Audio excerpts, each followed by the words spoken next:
दिल्ली हारी। अंग्रेजी सेना के तीसरे मुख्य कमांडर द्वारा दिल्ली शहर ना जीत सकने से निराश होकर त्याग पत्र देने के बाद ब्रिगेडियर विल्सन ने जब मुख्य कमांडर का चार्ज लिया, तब विद्रोहियों के आक्रमणों से पगलाई अंग्रेजी सेना के अधिकारियों में दिल्ली का घेरा छोड़कर पीछे जाने का हताश विचार चलने लगा था। घेरा उठाने का वह विचार यदि पक्का हो गया होता तो सन 1857 का इतिहास कैसा बदला होता, यह सही सही कहना यद्यपि कठिन है। तथापि विद्रोहियों के हजारों हमलों से अंग्रेजों की जितनी हानि होने वाली नहीं थी, उतनी अंग्रेज पीछे हटकर अपने हाथ से कर लेते, इतना साफ साफ दिखाई देता है। दिल्ली को घेरने से, शत्रु का शहर कब्जे में कर लेने से अधिक जो दूसरा सैनिक लाभ अंग्रेजों को सहज प्राप्त हो रहा था, वह यह कि इससे विद्रोहियों का सैन्य सागर दिल्ली जैसे शहर में बंद हो गया था।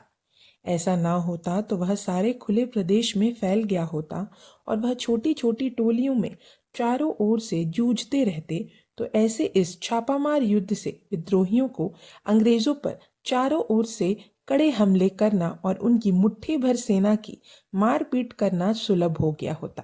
परंतु दिल्ली को घेरे रखकर यह विस्तार पाकर होने वाला रणक्रंदन समाप्त प्राय हो गया।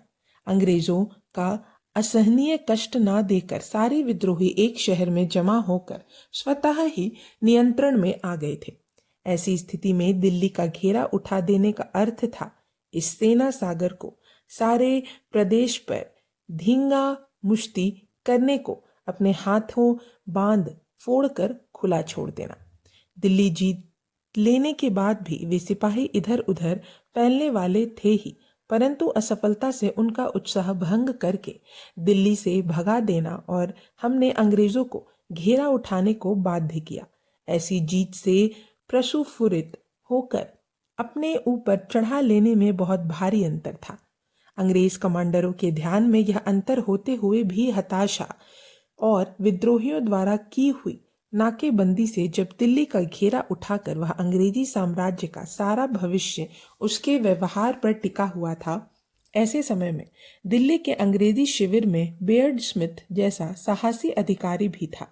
यह उनका सौभाग्य ही था। जब अन्य सारे अंग्रेज अधिकारी भाग जाने के विचार में थे, तब उसने सबको निश्चय से कहा, दिल्ली पर से अपनी पकड़ रत्ती भर भी ढीली करना इष्ट नहीं है। निष्ठुर काला पाश की तरह उसके कंठ में पड़ा अपना यह पाश अमेध्य और अटल रहना चाहिए। दिल्ली का घेरा हमने उठाया तो पंजाब भी हाथ से चला जाएगा, हिंदुस्तान हाथ से जाएगा, साम्राज्य हाथ से जाएगा।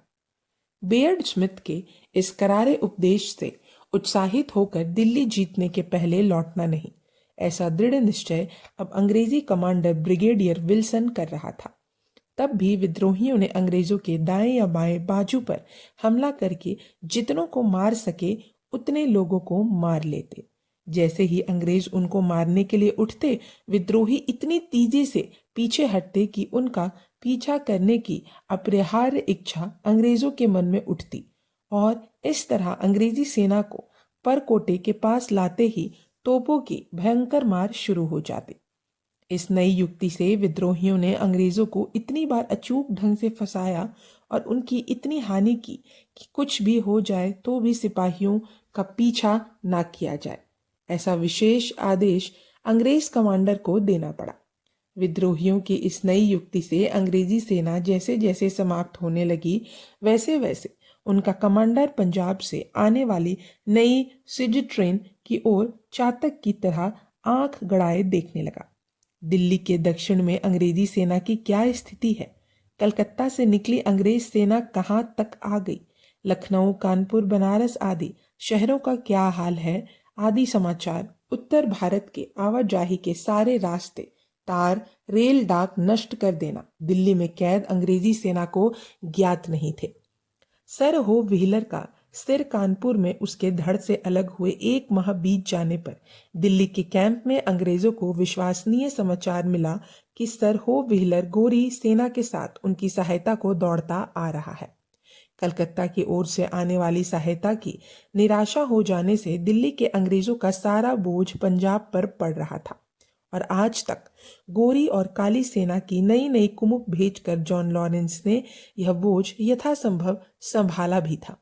फिर भी दिल्ली से मांगी गई सिजस्ट्रेन और कुमी की नई मांग का अनादर न करते हुए जॉन लॉरेंस ने कोई 2000 चुनी हुई सेना निकलसन के नेतृत्व में भेज दी थी। सेना के आने का समाचार अंग्रेजी छावनी में फैलते ही सैनिकों की मुद्रा में आनंद, उत्साह और द्वेष का तेज झलकने लगा।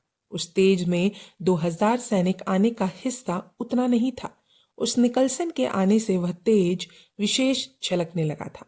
निकलसन जैसा एक नेता का अर्थ हजारों सैनिकों का उत्साह था। हतोत्साहित अंग्रेजी सेना का हर जवान कहने लगा, निकलसन आया है, अब विजय में शंका नहीं।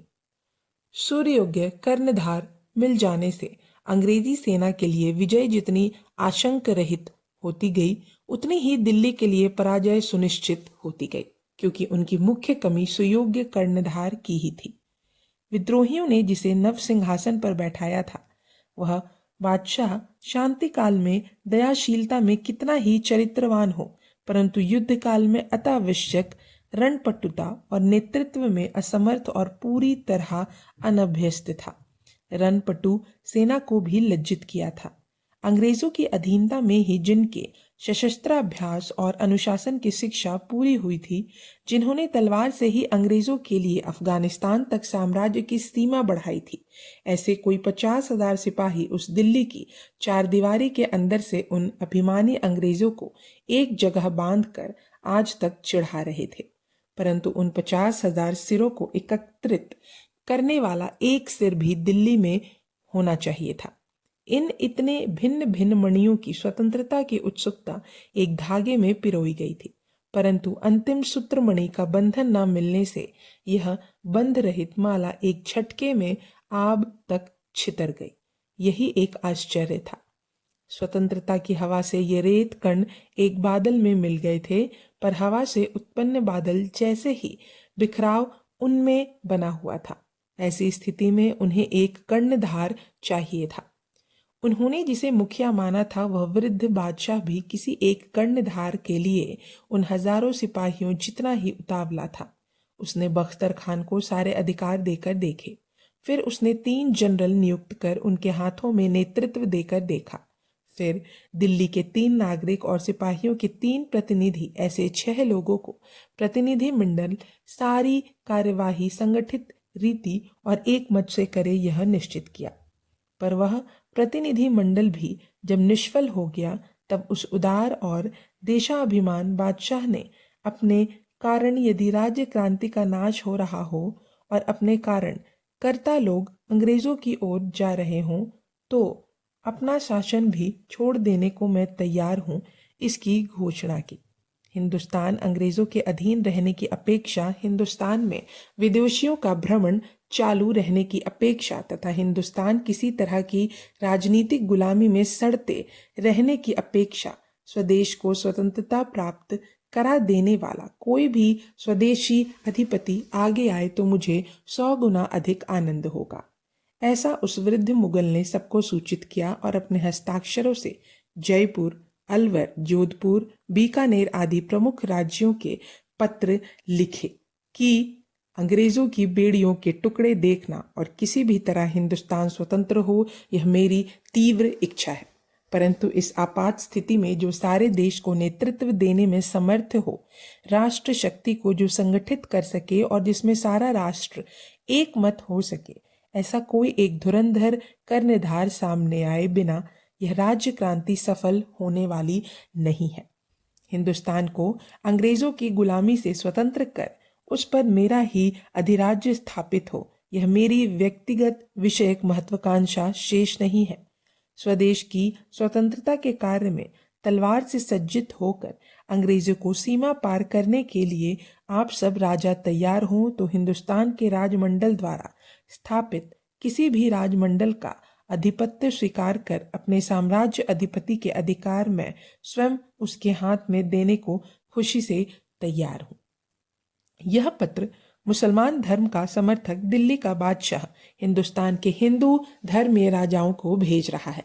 सन 1857 के साल में स्वतंत्रता, स्वराज्य, स्वदेश और स्वधर्म आदि उदात्त शब्दों का कितना यथार्थ बोध हिंदुस्तान के लोगों को हुआ था, यह उपर्युक्त अद्भुत पत्र से स्पष्ट होता है। हिंदू और मुसलमानों के धर्म भिन्नता स्वदेश की एकता में इतनी विलीन हुई देखकर चार्ल्स पॉल कहता है, ऐसा अनपेक्षित, आश्चर्यकारी और विलक्षण परिवर्तन विश्व इतिहास में कदाचित ही मिलेगा। परंतु यह विलक्षण परिवर्तन हिंदुस्तान देश के एक सीमित प्रदेश में ही पूरी तरह घटित होने से उसका तत्कालिक परिणाम सफल नहीं हो सका। दिल्ली की दीवार के सामने गुलामी और देश स्वतंत्रता की लड़ाई शुरू हुई थी। यह एक अर्थ में और प्रमुखता से बलाबल की वास्तविक लड़ाई शुरू ही नहीं हुई थी, ऐसा दिखेगा। दिल्ली का घेरा नाम की प्रसिद्ध पुस्तक का लेखक कहता है, हमारे शिविर में एक यूरोपियन के पीछे 10 नेटिव थे। जितने यूरोपियन तोपखाने पर होते उससे 4 गुने नेटिव लोग और घोड़े के पीछे 2 नेटिव घुड़सवार थे। नेटिवों की भर्ती के सिवाय एक कदम भी आगे रखना संभव नहीं। देश के एक भाग की चेतना देश के दूसरे भाग की अचेतना ने मार गिराई। ऐसी स्थिति विद्रोहियों ने अगस्त समाप्त होने तक भी अंग्रेजों को अपने घर पर मार करने का अवसर ना देते हुए अभी तक अघातक पद्धति का अवलंबन की कोई सामान्य पहचान नहीं थी। तोपखाने ने सारे अंग्रेजी सेना पर ऐसी मार करनी चालू की कि सर कोलिन को स्थान छोड़कर सेना की भी बहुत सी हलचल और अंग्रेजी तोपों से बहुत देर गोलाबारी बंद रखनी पड़ी। क्रांतिकारियों को इस साहस से किया हुआ रण असहनीय आज तक चुपचाप सुनने का सर कोलिन को जो अवसर आया वह इस 5वीं तारीख के बाद आने वाला नहीं था, क्योंकि अब उसने अपनी सेना की उत्तम एकबद्धता कर मार्ग की सारी बाधाएं दूर कर ली थी और इसीलिए दिनों दिन अंग्रेजी कमांडर इन चीफ के तंबू पर प्रत्यक्ष गोलाबारी का गुल्ली डंडा खेलते बैठे दृढ़ साहसी और उद्दाम विद्रोहियों से 6 तारीख को स्वयं आगे बढ़कर युद्ध करने का निश्चय उसने किया। इस समय विद्रोहियों की ओर कोई 8-10 हजार सैनिक शिक्षा प्राप्त सिपाही थे और उनके बाएं बाजू में स्वयं नाना साहेब, दाईं ओर ग्वालियर की सेना और उस सब पर तात्या टोपे सेनापति थे। अंग्रेजों के पास कुल गोरी और काली मिलाकर 5000 पैदल, 600 घुड़सवार, 35 तोपें, ऐसे लगभग 6000 लोगों की सेना सज्ज थी। चार्ल्स बॉल कहता है 75,000 सेना थी और उन सब पर स्वयं commander in chief sir Colin सेनापति था।